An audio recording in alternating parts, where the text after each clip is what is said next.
Arun saint Mary college of science and commerce का बहुत जाना माना होशियार स्टूडेंट था, जो पढ़ाई में अव्वल था ही अपितु डांस, ड्रामा और कॉलेज की बाकी क्रीड़ाओं में भी पारंगत था। लेकिन इस सबसे अलग एक बात जो उसे ज्यादा खास और सबकी नजरों में अनोखी बना रही थी, वो थी स्टेज ड्रामा में उसका फीमेल कैरेक्टर। कॉलेज में ड्रामा तथा डांस में फीमेल गेटअप को लेकर अरुण इसलिए भी प्रख्यात था क्योंकि गेटअप के बाद वह वाकई में असली लड़की जैसा दिखाता था। आज कॉलेज में डांस ड्रामा कंपटीशन था और उसके लिए अरुण फीमेल गेटअप के साथ कॉलेज आया था। ब्लू नेट साड़ी और व्हाइट नेट स्लीव ब्लाउज में अरुण कयामत लग रहा था। एक तरह से कहें तो आज अरुण नहीं बल्कि अनन्या कॉलेज आई थी, क्योंकि अक्सर उसकी दोस्त सहेलियां उसे इसी नाम से पुकारती थी। कॉलेज में आते ही अनन्या सबकी नजरों की तारा बन गई थी, खासकर लड़कों की आने जाने वाला किसी बहाने से उसे हाथ मिलाए या फिर मुस्कुराकर उसे अपनी बाहों में लिए बिना नहीं जाना चाहता था। वैसे इस मामले में अनन्या काफी सख्त भी थी। माना कि सब उसके दोस्त थे, लेकिन एक लड़का होने के नाते उसे अच्छे से पता था कि किस लड़के की नियत कैसी है। इसलिए वो उन्हीं लड़कों से हाथ या फिर झप्पी डालती थी जो दिल से उसकी इज्जत करता हो, वरना वो भी जानती थी कि उसके इस रूप में कोई भी उसका नाजायज फायदा उठा सकता है। अनन्या खासकर लड़कियों के बीच ज्यादा चर्चित थी, क्योंकि उनकी तरह बचपन से लड़की ना होकर भी वो उन्हें खूबसूरत लड़की बनने के बहुत सारे नुस्खे सिखाती थी। आज भी साड़ी पहनकर आई इतनी सारी लड़कियों के बीच वो अकेली ऐसी थी जिसे दूर से भी पहचाना जा सकता था। खासकर उसकी वो बहुत ही आकर्षक फूलों वाली नेट साड़ी और वो डिप नेक और बैकलेस व्हाइट ब्लाउज की वजह से, जिसका मुकाबला और कोई भी साड़ी नहीं कर पा रही थी। जल्दी ही अनन्या का ड्रामा हो गया। सबने उसकी बहुत तारीफ की और फिर जब शाम होने को आई तब सब दोस्तों ने मिलकर डिसाइड किया को डांस से जुड़े कुछ खेल खेलेंगे। तभी सबने चिल्लाकर कहा, स्क्वायर फोल्ड डांस। सब बेहद एक्साइटेड थे, क्योंकि अब सारी लड़कियों को एक लड़के के साथ मिलकर डांस करना था।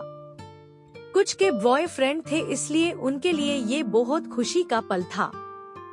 पर जिन लड़कियों के बॉयफ्रेंड नहीं थे वह लड़कों के साथ डांस करने में थोड़ी झिझक रही थी। लेकिन खेल तो शुरू हो चुका था, सबको पार्टिसिपेट करना ही था। ऐसे में सबने आगे आना शुरू कर दिया, सिवाय हमारी अनन्या के, जो लड़कों के साथ डांस करने को लेकर थोड़ी आगे पीछे हो रही थी, क्योंकि उसे भी अच्छे से पता था कि इस खेल में अंत में कैसे लड़का लड़की को छोटी सी जगह में एडजस्ट करने के लिए एक दूसरे से चिपकना पड़ता है। तभी हमारी प्यारी अनन्या के पास हल्के से मुस्कुराते हुए प्रियांश आ गया और उसने बड़े ही कॉन्फिडेंट से कहा, क्या आप मेरे साथ डांस करोगी मिस अनन्या? दोनों एक दूसरे को अच्छे से जानते थे। अनन्या की तरह प्रियांश भी कॉलेज में बहुत फेमस था, खासकर उसके लुक और इंटेलिजेंस के कारण। इसलिए प्रियांश को देखते ही अनन्या के गालों पर मुस्कान आ गई। उसने कहा, क्या सच में? हाँ मिस अनन्या। और वह सीधे अनन्या के हाथ को पकड़कर उसे डांस फ्लोर पर लेकर आ गया, जिसे देख सब उत्साह से तालियां मारने लगे। दोस्तों का उत्साह देख प्रियांश को भी और ज्यादा कॉन्फिडेंस आने लगा और उसने अनन्या को हाथों से पकड़कर सीधे अपनी तरफ खींच लिया। तभी थोड़ी सी घबराई और एक्साइटेड अनन्या ने हल्के से प्रियांश को याद दिलाते हुए कहा, यार ऐसा वैसा कुछ मत करना, भले साड़ी पहनी है, हूँ मैं लड़का ही। लेकिन प्रियांश को इस बात से फर्क नहीं पड़ा। वो सब मुझे नहीं पता, मुझे तो बस सामने लड़की दिख रही है, वो भी सुंदर और प्यारी सी, जिसकी मुस्कान किसी अप्सरा से कम नहीं। बस आगे क्या था, प्रियांश अपनी बात का पक्का था। अनन्या की खूबसूरती और उसकी मासूमियत का उसने पूरा मान रखा था। दोनों एक साथ ऐसे नजर आ रहे थे जैसे सच में बॉयफ्रेंड गर्लफ्रेंड हो। अनन्या ने भी अपने आप को प्रियांश के हवाले कर दिया और उसकी मजबूत बाहों में मानो जैसे खो गई।